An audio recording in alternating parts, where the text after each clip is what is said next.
안녕하세요. 남희숙 작가예요. 오늘은 제이님 이야기 들어볼게요. 저는 내년 봄 결혼을 앞둔 30대 여성입니다. 결혼 날짜까지 잡았지만 커리어 문제와 출산 시기 고민이 겹쳐 내가 너무 나이가 많구나 콤플렉스를 느끼고 있습니다. 남자친구는 저보다 한 살이 어립니다. 남자친구와 의논한 끝에 커리어 문제를 먼저 해결하고 출산하기로 합의했습니다. 문제는 남자친구의 배려와 이해에 대해 참 고맙게 생각하는데요. 이 문제로 남자친구가 상처 주는 농담을 자꾸 한다는 게 문제입니다. 나이 빼고 다 괜찮아서 대시했다는 식으로 말하거나 여성의 노산으로 인해 기형아 비율이 증가한다는 그래프를 메신저로 보내며 요즘 이런 문제가 심각하다고 코멘트를 달기도 하고요. 평소 필터링 없이 말을 잘 뱉는 성향이긴 하지만 저에게 너무 상처입니다.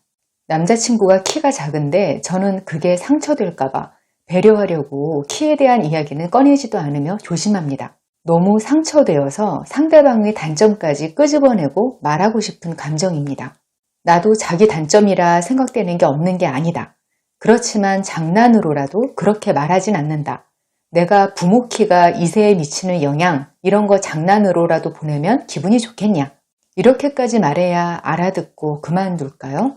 하지만 이렇게까지 하면 싸우자는 것밖에 안 될 것 같습니다. 어떻게 해야만 현명한 대응이 될까요?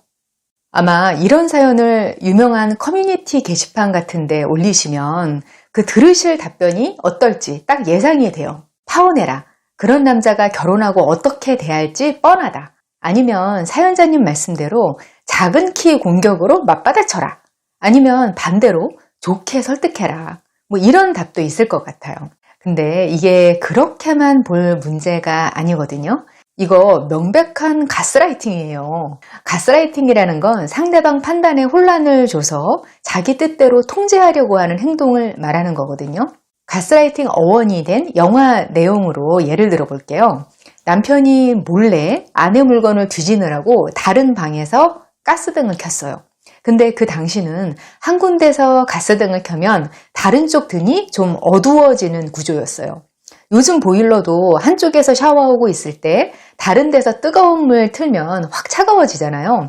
그거하고 비슷한 거였나 봐요. 그래서 아내가 요즘 저녁마다 가스등이 어두워지는 것 같지 않아? 이렇게 물어보니까 남편이 아니 전혀 네 착각이야 이렇게 말하는 거예요. 이런 식으로 매일 네 착각이다, 네가 잘못 생각하는 거다 이런 식으로 메시지를 주입해요. 그러다 주인공이 정신적으로 너무 쇠약해지고 그 사기꾼 남편한테 정신적으로 의존하고 그러는 내용이 나오죠.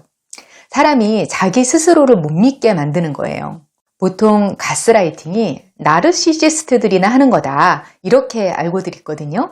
근데 평범한 사람들도 가스라이팅을 흔하게 해요. 사람마다 가스라이팅 하는 정도가 다르기도 하고요. 그걸 당하는 사람이 받아들이지 않으면 가스라이팅은 성립이 안 되니까 평범한 관계에서 잘 못 느끼는 거죠. 그리고 가스라이팅을 하는 사람들도 그걸 의도적으로 하는 건 또 아니에요. 내가 지금부터 저 사람을 가스라이팅 해야지 이러고 하는 게 아니라 의식이 저절로 그렇게 작동하는 경우가 대부분이에요. 분명한 건 남자친구분이 사연자님한테 반복적으로 하는 말과 행동은요, 건강한 자아상을 가진 사람이라면 절대 하지 않을 행동이에요. 그냥 필터 없이 말하는 사람의 무심한 행동이 아닌 거예요. 지금 사연에서 보면 벌써 사연자님이 나이에 대해 콤플렉스를 느낀다고 하셨죠. 그리고 출산 몇 년 미룬다고 남자친구한테 너무너무 고맙다고 하시고 진심으로 이렇게 생각하고 계시는 것 자체가 지금 평범한 게 아니에요. 사연자님 사연 원문에서 나이 정확히 밝히셨는데요. 결코 많은 나이 아니거든요. 딱 대한민국 초혼 연령 평균이에요. 그리고 출산은 사연자님이 하는데 왜 그걸 1, 2년 미루는 걸로 남자친구한테 그렇게까지 고마워해야 돼요? 출산하고 육아는 여성한테 절대적으로 힘든 일이에요. 일단 출산은요, 목숨 걸고 하는 거예요. 출산 사망률이 고혈압성 사망률보다 높아요.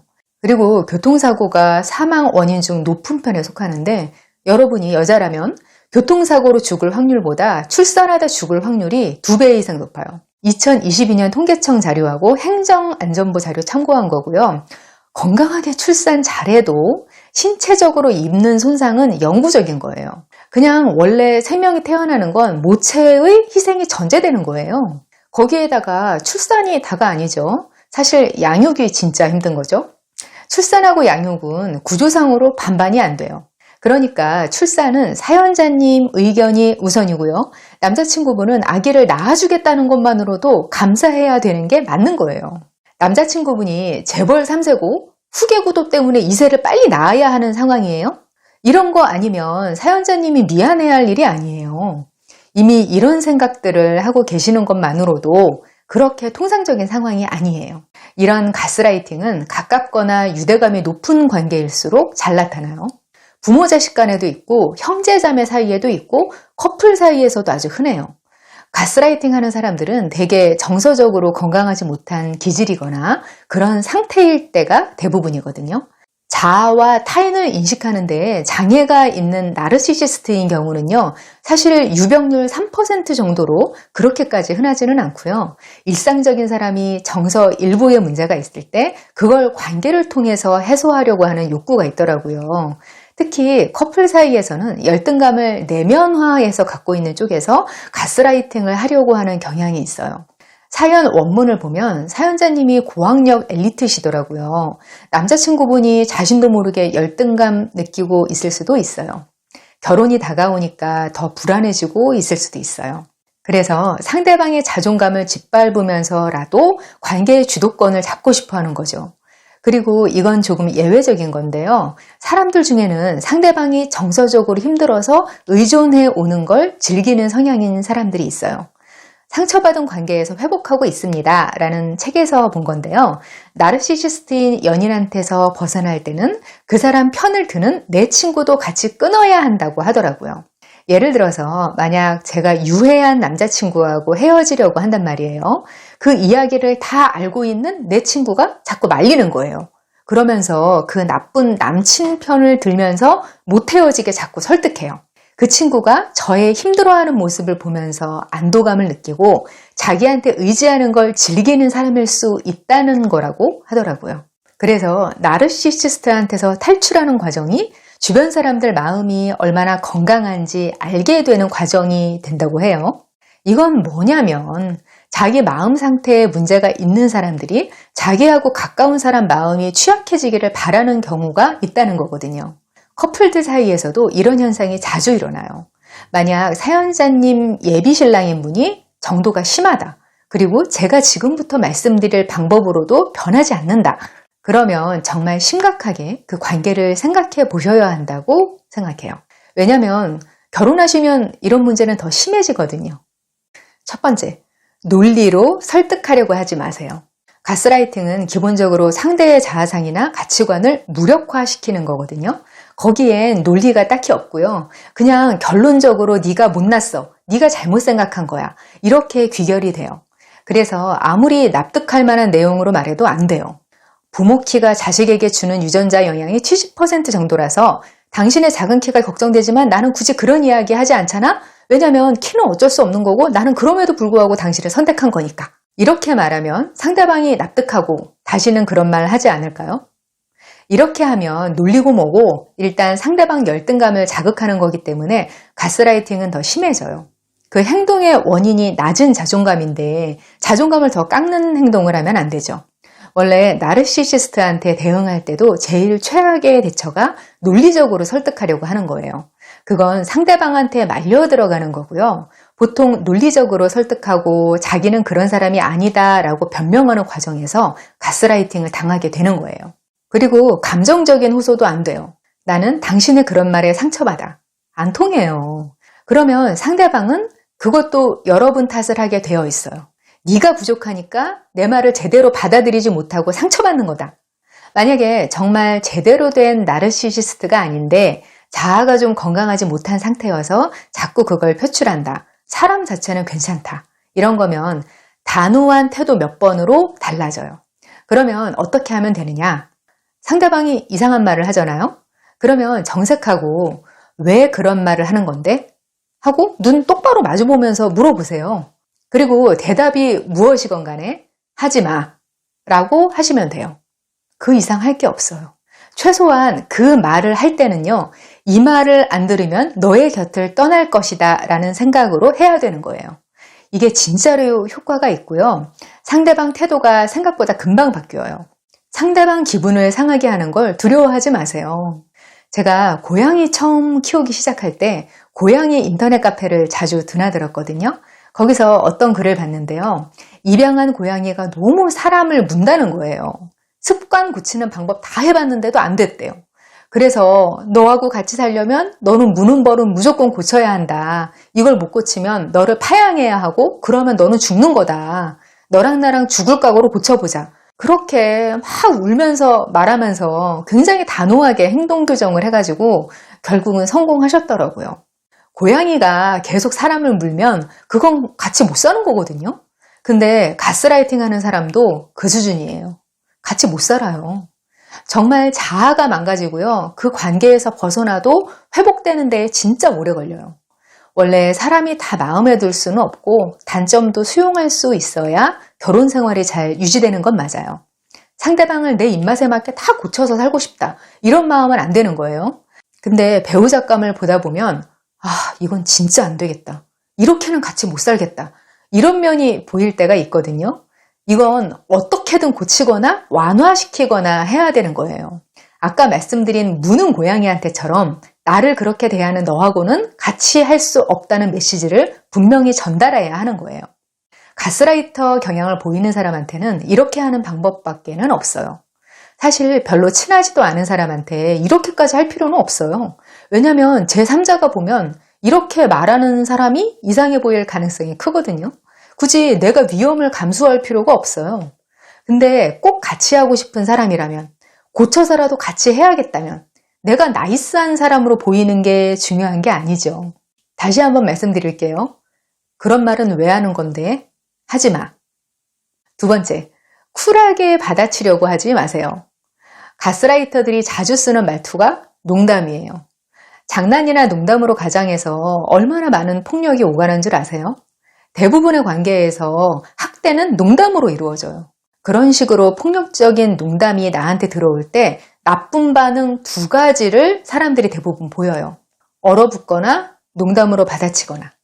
상대방이 농담으로 나를 학대하는 말을 하는데 뭐라고 말을 해야 할지 모르겠는 거예요. 자존심 상하는 말에 반응하면 내가 같은 수준으로 떨어질 것 같기도 하고 그냥 반응을 안 해주면 재미없으니까 더 이상 안 할 것 같기도 하고 그러니까 모른 척 아니면 못 들은 척, 못 알아들은 척 하는 게 최선이다.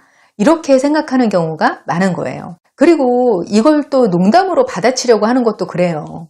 나한테 상처 주는 말을 진지하게 받으면 자존심이 상하죠. 그러니까 농담을 농담으로 받는 거예요. 근데 이런 반응은 전부 다 상대방이 그런 말을 하는 걸 점점 더 심하게 만드는 태도예요. 가스라이팅 하는 사람들, 그러니까 가스라이터들이 원하는 건 상대방이 상처받고 나한테 굴복하는 반응이거든요. 근데 상대방이 별 반응이 없으면 포기하는 게 아니라 내가 너무 약하게 했나? 그래서 아무렇지도 않은 건가? 이렇게 느껴요. 그래서 점점 더 수위가 높아지는 거예요.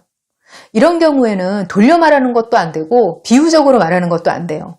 그러니까 가스라이팅에 대응할 때는 진짜 자존감을 지키는 게 뭔지 다시 생각해 봐야 되는 거예요. 내가 쿨하게 멋지게 대응하는 게 자존감을 지키는 게 아닌 거예요. 그런 말을 다음부터 듣지 않아야 진짜 자존감을 지킬 수 있다는 거 기억하고 계셔야 돼요. 세 번째, 열등감을 완화시켜 주세요. 이건 사연자님이 상대방이 결혼해도 괜찮은 사람으로 판단하셨을 때, 그리고 결혼하고 나서도 해당되는 이야기인데요. 커플 사이에서 가스라이팅이 일어나고 있다는 걸 감지하면 아까 말씀드린 단호한 태도하고 같이 하시면 좋을 게 있어요. 그 행동의 원인인 열등감을 좀 해소시켜주는 거예요. 이게 평범한 관계에서도 자아가 위축되어 있을 때 은근히 자주 일어나는 일이거든요. 그러니까 그런 무렵에는 칭찬을 많이 해주시는 게 좋아요. 영혼 없는 칭찬 말고 상대방의 진짜 장점을 집어내서 해주는 그런 칭찬 있잖아요. 사람한테는 곁에 있는 가까운 사람들이 영혼의 거울이거든요. 그 사람의 좋은 모습을 비춰서 보여주면 진짜 그런 사람으로 자신을 인식해요. 그렇게 자아상이 달라지면 수동 공격성을 보이면서 가스라이팅하는 행동도 자연스럽게 사라지게 되는 거죠. 근데 칭찬도 비굴하게 하면 안 돼요. 밑도 끝도 없는 칭찬이 아니라 근거 있는 장점을 담담하게 말해주면 돼요. 여기서 주의할 점은 칭찬은 행동 교정의 방법이고요. 상대방한테 주는 내 관대한 선물인 거지. 그걸 제대로 못한 내가 잘못이었네. 이렇게 생각하는 건 틀린 거예요. 이런 점도 참고해 보시면 좋겠어요. 사연자님은 오늘 말씀드린 이런 방법 한번 다 적용해 보시는데요. 그래도 전혀 태도가 바뀌지 않는다면 그 관계에 대해서 진짜 진지하게 다시 한번 생각해 보시는 것도 권하고 싶어요. 오늘은 일상 속에서 만나는 가스라이팅에 대해서 말씀드렸어요. 근데 가스라이팅이 너무 심하게 이루어지는 관계라면 그게 어떤 관계라도 끊어내는 것밖에는 방법이 없어요. 그걸 그 관계가 가깝거나 가족으로 묶여 있다고 해서 무조건 안 되는 거라고 생각하시면 안 돼요. 이건 그냥 제가 혼자 감정적으로 말씀드리는 게 아니라 대부분의 정신건강학과 선생님들, 심리상담 선생님들이 공통적으로 하시는 말씀이세요. 일단 알아차리고 자신을 지키는 게 가장 첫걸음이고 중요하니까 오늘 드린 이야기들이 도움이 되시면 좋겠습니다. 구독, 좋아요 눌러주시면 다른 콘텐츠 더 편하게 만나보실 수 있겠죠? 저는 다음 이 시간에 여기서 다시 만나요. 기다릴게요.